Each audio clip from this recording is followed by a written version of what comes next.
नमस्ते दोस्तों, आज के वीडियो में हम क्वालिटी डिमांड जोन किस तरीके से ड्रॉ करते हैं ये समझने वाले हैं। आपने चार्ट के ऊपर बहुत सारे डिमांड जोन देखे होंगे और कई बार डिमांड जोन चलता भी है, कई बार फेल भी हो जाता है। वैसे ही सप्लाई के साथ होता है दोस्तों। तो आज हम क्वालिटी डिमांड जोन किस तरीके से पहचानते हैं ये सीखने वाले हैं। पिछले वीडियो में हमने डिमांड जोन कब, कहाँ, कैसे मार्क करना है ये सीखा। आज हम क्वालिटी डिमांड जोन के ऊपर बात करने वाले हैं।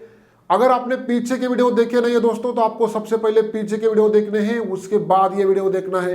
तो चलो फिर शुरू करते हैं और समझते हैं कि क्वालिटी डिमांड जोन किस तरीके से पहचानते हैं। तो दोस्तों, क्वालिटी डिमांड जोन ड्रॉ करते टाइम हमें 3 पॉइंट का ध्यान देना होता है। सबसे पहले वो डिमांड जोन फ्रेश होना चाहिए, उसके बाद वो डिमांड जोन कितने टाइम के अंदर बना है ये देखना चाहिए, और सबसे इंपॉर्टेंट पॉइंट दोस्तों कि वो डिमांड जोन स्ट्रांग है या वीक है ये भी हमें समझ में आना चाहिए। तो ये तीनों पॉइंट आज के वीडियो के अंदर हम कवर करने वाले हैं। तो सबसे पहला पॉइंट है दोस्तों fresh demand zone. Fresh demand zone किस तरीके से पहचानते हैं, लगभग आपने अगर पीछे के वीडियो देखे हैं तो आपको मोटा मोटी आइडिया हो चुका होगा कि फ्रेश डिमांड जोन किसे कहते हैं। तो भी बहुत सारे लोगों को समझ में नहीं आया है, तो उनके लिए ये पॉइंट मैं फिर से रिपीट कर देता हूं।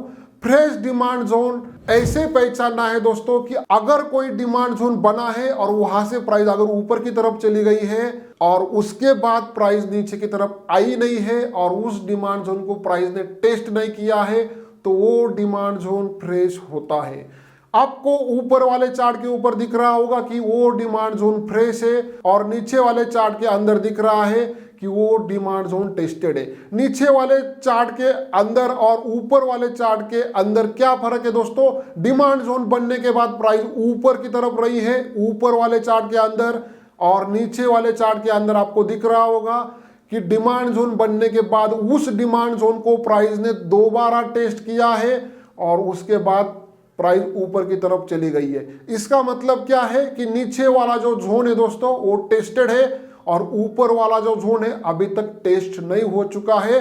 तो ये हमारी सबसे पहली कंडीशन है दोस्तों कि हमें विदाउट टेस्टेड जोन को ड्रॉ करना है जब हम क्वालिटी डिमांड जोन को ड्रॉ करने का सोचते हैं तब।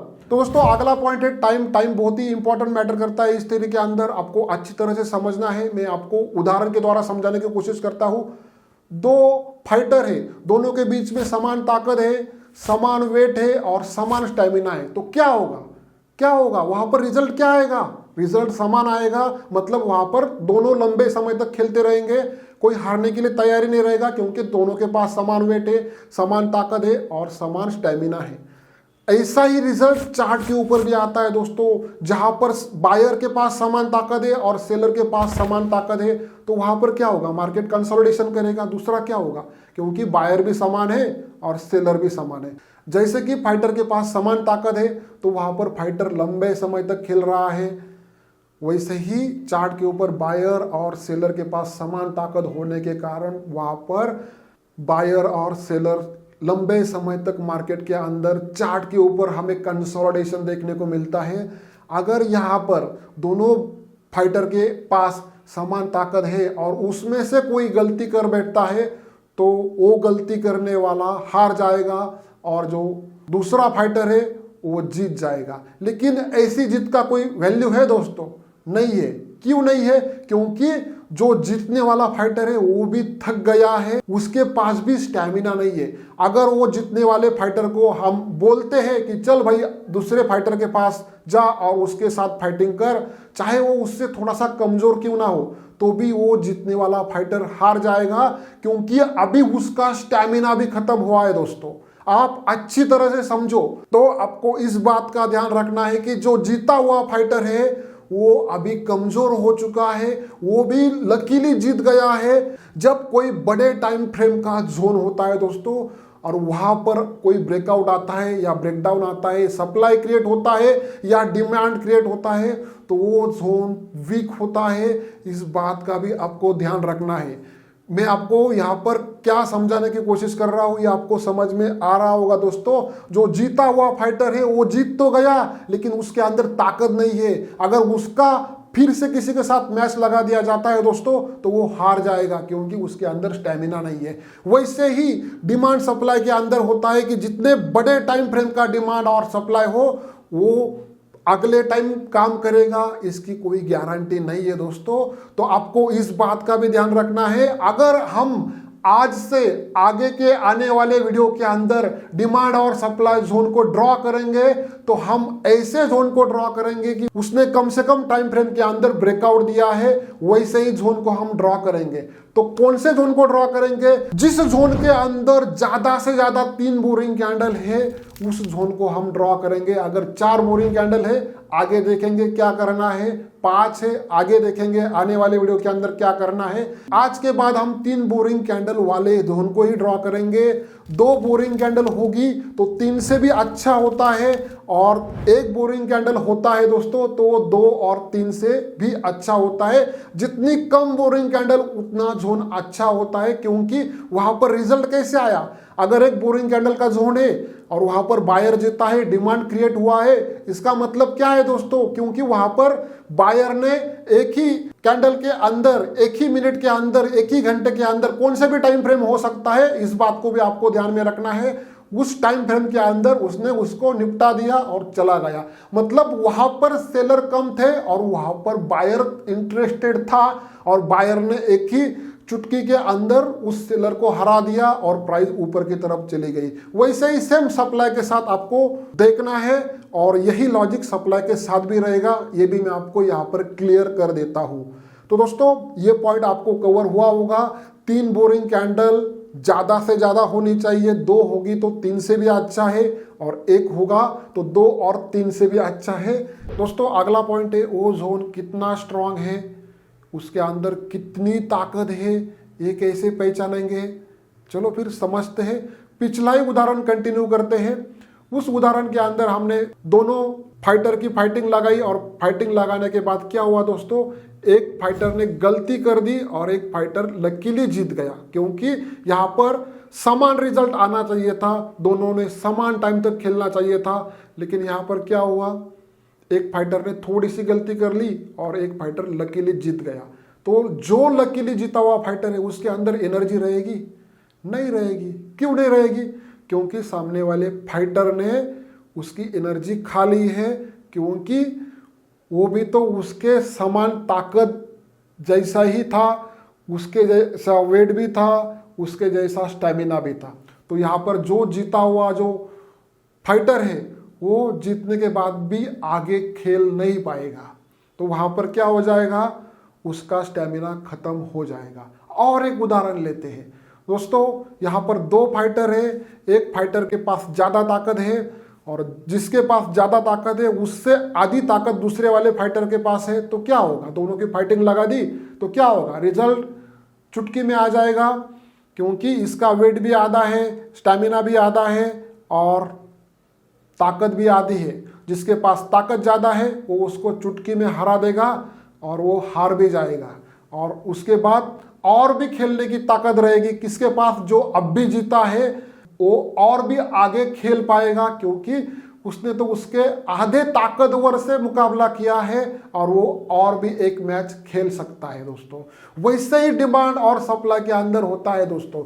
जितने टाइम तक वो डिमांड और सप्लाई जोन बना है उतने टाइम तक वहां पर उनकी एनर्जी स्पेंड हो गई है, वहां पर उनकी एनर्जी चली गई है। और जैसे ही वो डिमांड जोन बाउंस लेता है या सप्लाई जोन करेक्शन देता है, और उसके बाद अगर वहां पर प्राइस फिर से रिपीट आती है, तो वहां पर चांसेस 50-50 रहेंगे दोस्तों। मतलब नहीं के बराबर रहेंगे, क्योंकि वहां पर दोनों भी बायर और सेलर ने जमकर फाइटिंग की। फाइटिंग करने के बाद क्या हुआ? दोनों भी थक गए, दोनों में से किसी ने गलती की होगी और मार्केट ऊपर की तरफ या नीचे की तरफ चला गया होगा दोस्तों। और तब आप वहां पर उस जोन के अंदर ट्रेड लोगे तो क्या होगा दोस्तों? क्योंकि वहां पर वो थका हुआ जोन है, थके हुए जोन के अंदर हम ट्रेड लेते हैं क्या?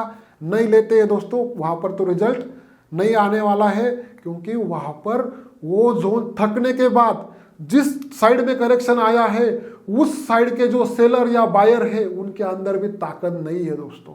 आपको मैं क्या बताने की कोशिश कर रहा हूं ये ठीक तरीके से समझना है दोस्तों। तो वो कैसे पहचाने? उन्होंने टाइम भी स्पेंड किया है, और उसके बाद वो जोन स्ट्रांग है या नहीं है वो कैसे पहचाने। तो आपको मैंने जो दूसरा वाला उदाहरण दिया था दोस्तों, आधे ताकत वाले फाइटर का जो हरा था, वैसे ही आपको यहाँ पर चार्ट के ऊपर देखना है।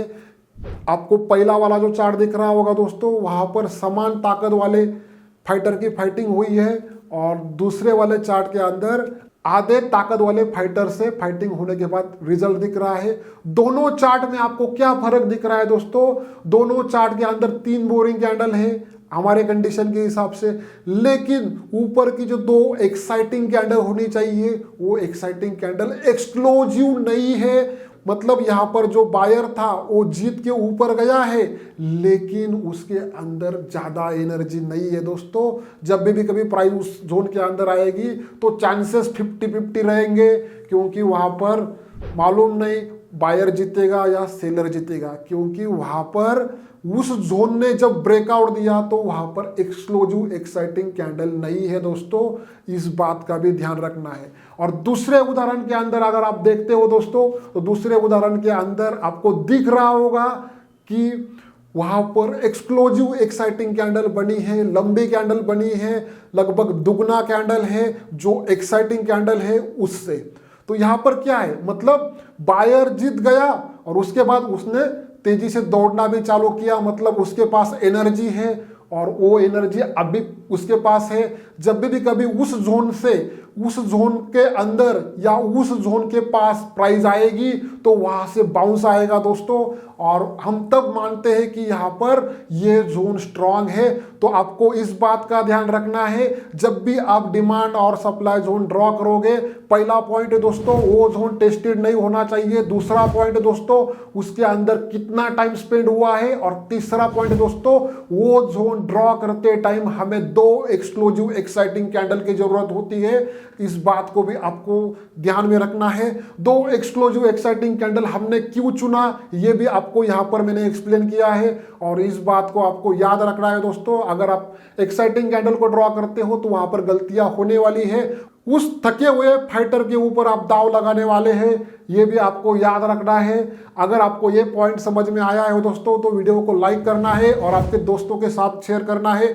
अगर आपने अभी तक अकाउंट ओपन नहीं किया है दोस्तों, हमारे साथ जुड़ना चाहते हो तो डिस्क्रिप्शन में मैंने जो लिंक दी है उस लिंक से अकाउंट ओपन करना है और मुझे व्हाट्सएप के ऊपर मैसेज करना है। आपको एडवांस डिमांड सप्लाई और प्राइस एक्शन के कंसेप्ट का वीडियो दिया जाएगा।